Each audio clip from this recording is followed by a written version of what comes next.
ದೇವರು ದೊಡ್ಡವನು. ಯಾವ ಸಮಯಕ್ಕೆ ಏನು ಮಾಡಬೇಕು ಅಂತ ಅವನಿಗೆ ಮಾತ್ರ ಚೆನ್ನಾಗಿ ಗೊತ್ತಿದೆ. ಸರಿಯಾದ ಸಮಯಕ್ಕೆ ಜಯಮ್ಮನವ್ರನ್ನ ಕಳಿಸಿದ್ದಾನೆ.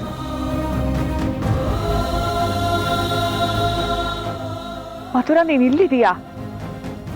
ನಿನ್ನನ್ನು ಕರ್ಕೊಂಡ್ ಬರೋಕ್ಕಿಂತ ನಾನು ಅಲ್ಲಿಗೆ ಹೋಗಿದ್ದೆ. ನೀನ್ ಫೀಸ್ ಕಟ್ಟೋ ಆಫೀಸ್ ಹತ್ರನೂ ಹೋಗಿದ್ದೆ, ನೀನ್ ಅಲ್ಲೆಲ್ಲೂ ಕಾಣಲಿಲ್ಲ. ಮಥುರಾ, ವಿಕ್ರಮ್ ತುಂಬಾ ಸೊರಗೋಗಿದ್ದಾನೆ ಕಣೆ.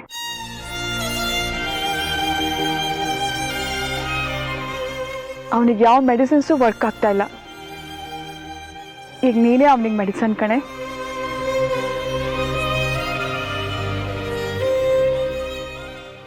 ನಾನ್ ನೋಡು, ನಿನ್ನ ಇಲ್ಲೇ ನಿಲ್ಸ್ಕೊಂಡು ಮಾತಾಡ್ತಾ ಇದ್ದೀನಿ. ಬಾ ಮನೆಗೆ ಹೋಗೋಣ.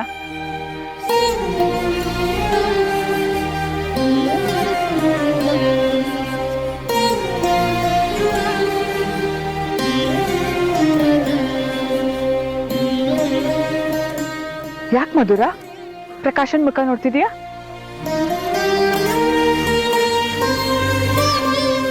ನೀನಾಗ್ಲೇ ಒಳಗಡೆ ಹೋಗ್ಬಿಟ್ಟು ಬಂದ್ಯಾ?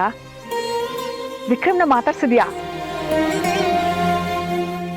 ಅವ್ನ್ ಮಾತಾಡದ್ನ?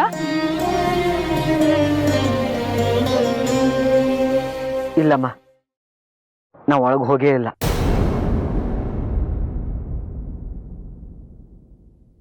ಸರಿ, ಬನ್ನಿ ಹಾಗಾದ್ರೆ ಒಳಗಡೆ ಹೋಗೋಣ.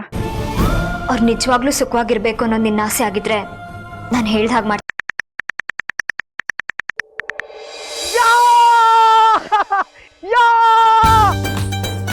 ನನ್ನ ಮಾವನ ಮಗಳು ಮಧುರಾ IAS ಎಕ್ಸಾಮ್ ಅಲ್ಲಿ ಪಾಸ್ ಆಗೋದ್ಲು.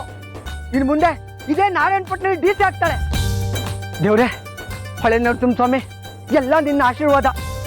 ಅಂತೂ ಅವ್ರು ಕಷ್ಟಪಟ್ಟಿದ್ದಕ್ಕೆ ನೀನು ಸರಿಯಾದ ಪ್ರತಿಫಲ ಕೊಟ್ಟೆ.